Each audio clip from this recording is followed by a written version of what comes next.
Also, while the head is at the machine shop, I've been working on cleaning up the block surface. Now the first thing I did, being that there was a lot of gasket material left behind, was I took a red Scotch-Brite pad on a die grinder and very lightly went over all the surfaces to get all that hard, gummed up old gasket material off of the surface. And then for just an extra layer of cleaning, I went with this carbide scraper tool, which did a really good job at removing any excess waste from that Scotch-Brite pad that may have bonded to any of the surfaces off. So after I went over this, I found very fine pieces of debris on this, which if left on could have definitely caused a head gasket leak or something of the sort. So got that real clean, and now what I'm going to do is I'm actually going to go into each thread hole and make sure I clean out all those threads, because you saw the head bolts, they were very contaminated with carbon and whatever else. So I want to make sure those threads are clean when I put the new head bolts in. So I've got a little trick for that.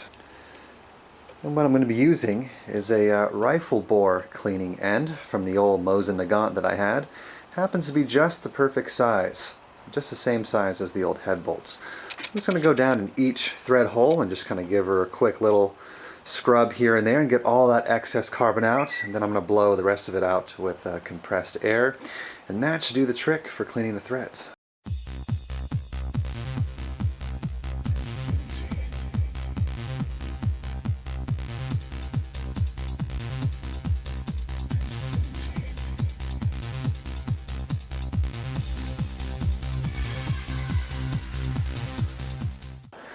Just got the head back from the machine shop. It looks perfect. No more of that sludge or varnish. It's been hot tanked and everything. The machinist noticed that there was some wear on my valves, the lips of the valves, and on the seats. So being that I'm going to be tracking this car, don't want to leave any stone unturned, so I had him just do a full valve job on this thing. So all 12 valves have been resurfaced. We've also got new valve seats, new valve guides, and new valve seals. Of course, all the springs and such are still original, but once I have the cam reground and all that sort of stuff and have the bigger springs in, it'll essentially be a rebuilt cylinder head.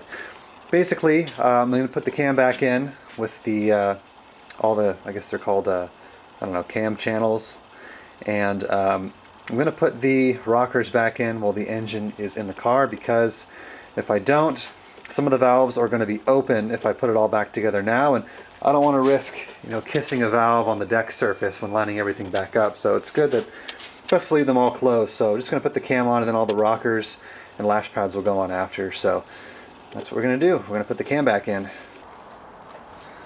So the first thing I've got to do is install these cam tower shims.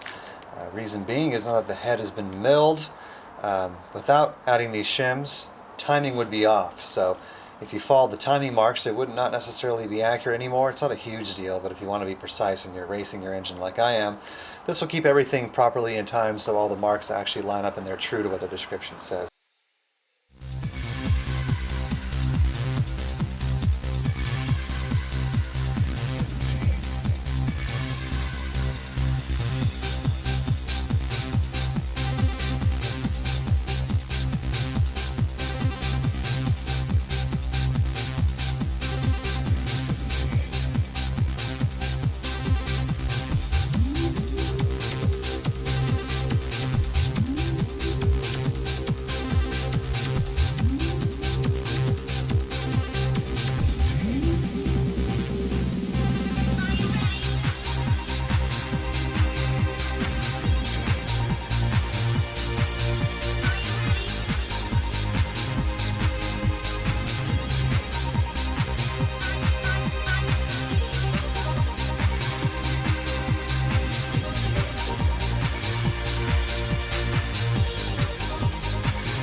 Camshaft is in, and it spins freely, a little bit of resistance, but that's normal.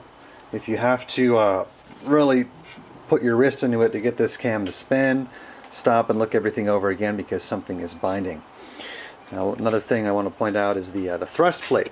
This is the correct way. What makes it the correct way is you have that little notch right there, and that's needed to line up the camshaft with the crankshaft. That is your that is like a top dead center mark, basically.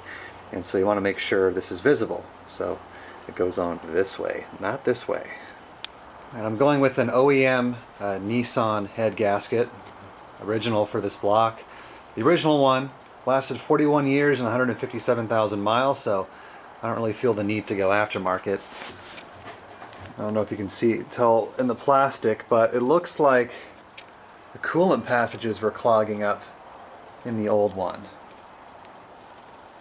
Wow, so I didn't even really notice that, but that's a pretty significant issue. Look, these are clogged up here and these are free. Wow. Well, shit. I guess this gasket didn't really blow after all. It was just clogged up and water had to go somewhere, so thank God for that. I wonder if this head was even getting properly cooled. So, well, nonetheless, it definitely needed to be done. No doubt about it. So, let's get this head on.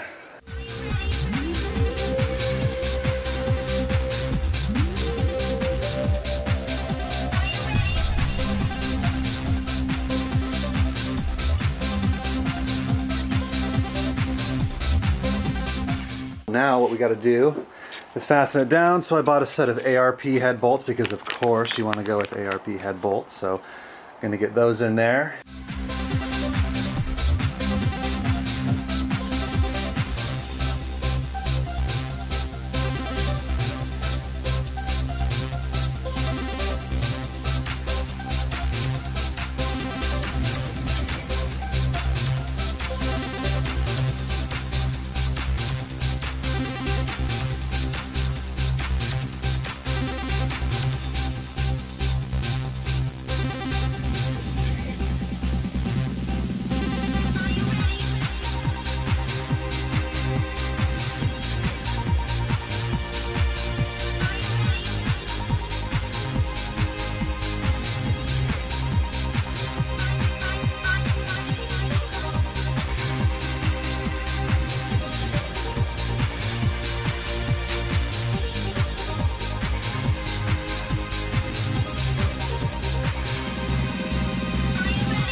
So while I still have the intake manifold off and the spark plugs out, I'm going to go ahead and turn the engine over with the starter, and just to make sure we're building proper oil pressure and we're getting full oiling across the entire valve train here.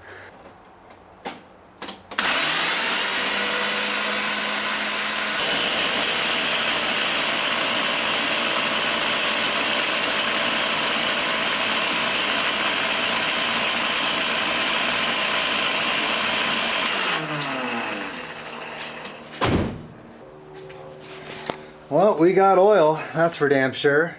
So about 15 pounds of oil pressure just cranking it like that, and I mean, it looks like we got oil across every single lobe. The head's filling up nice. I think we got pressure for sure. One last thing I'm going to do is just do a compression check.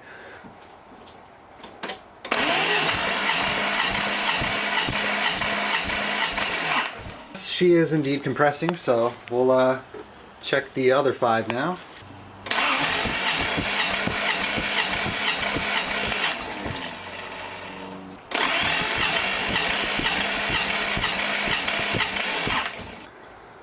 Alright, and just a hair over 210 on that one. Again, slightly over 210 on number 4. Yeah, almost exactly 210 on number 5. And then last cylinder, number 6. Yeah, I think we're good to go. This thing is definitely ready to fire up.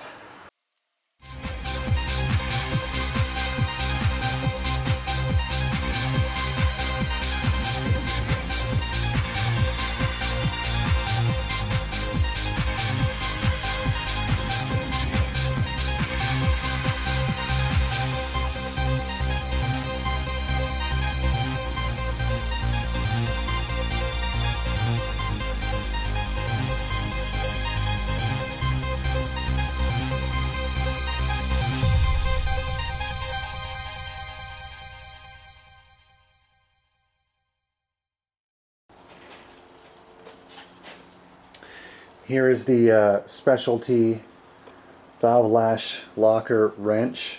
So this allows you to get in here with a torque wrench and torque them down. I think most guys just jam them on there as hard as they can with an open end wrench, but since I'm racing this car, I'm going to do things a little more legit.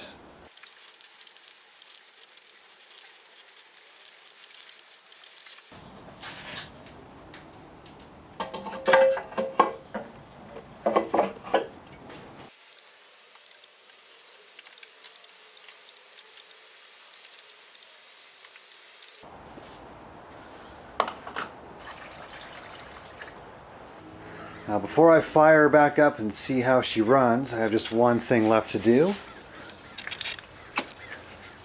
This is going to allow me to purge the fuel system without having to keep cycling the key. So if the oil pressure sensor is unplugged, the pump is going to run continuously and get all that air out of the system so that we have a good, clean, and crisp startup.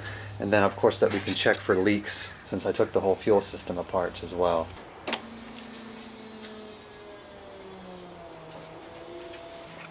Alright, we are pumping. Let's look at all the injectors. You know what? I have a little bit of a leak out the filter, so I'm going to tighten that up real quick. Okay, no other leaks. Now we turn the key.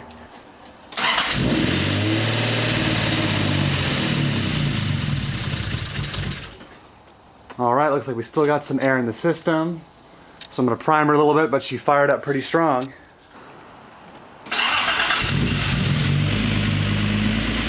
There we go.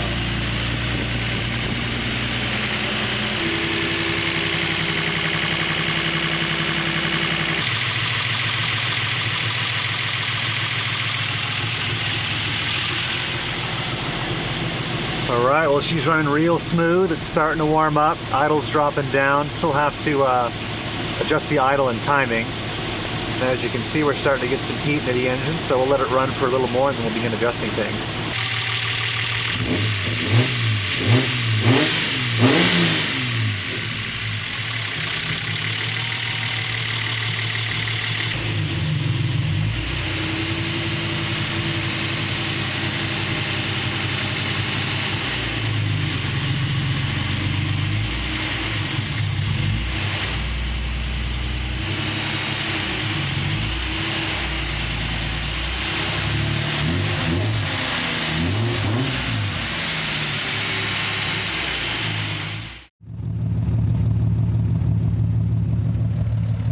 The engine is starting to warm up. I got the heater on and everything, just getting all the air bubbles out of the cooling system.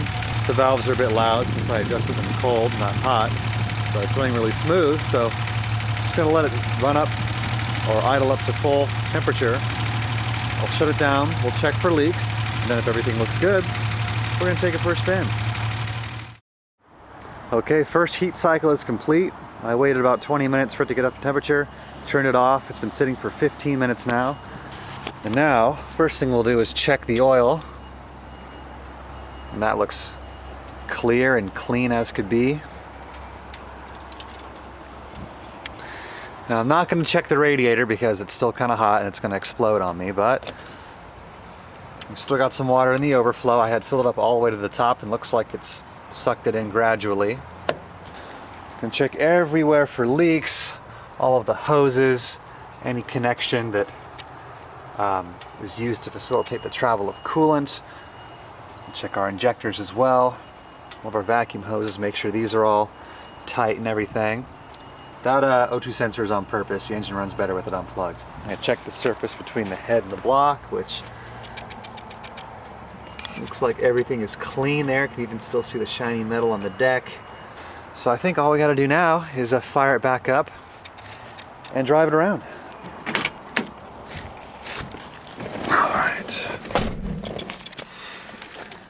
All right, let's see how she fires up.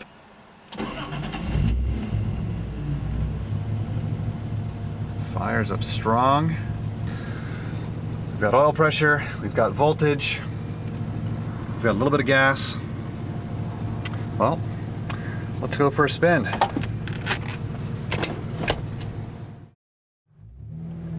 We're live.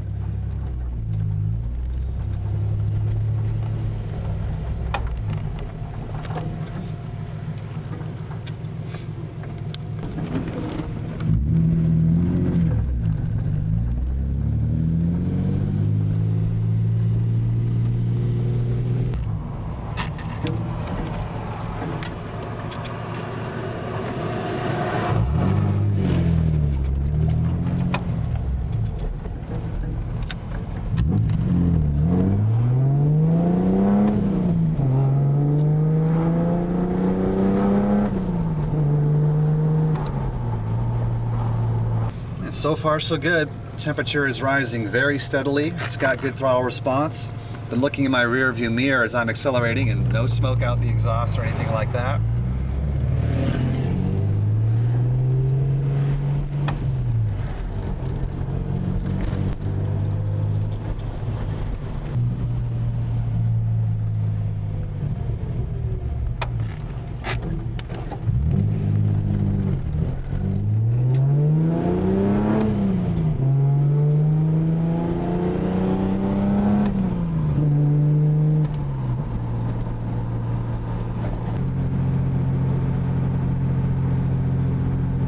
Alright, so now here comes the real test of a good head gasket. Full throttle.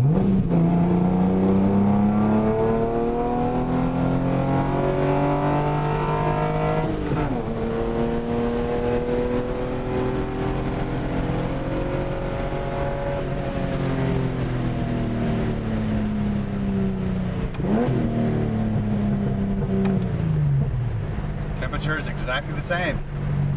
Sweet.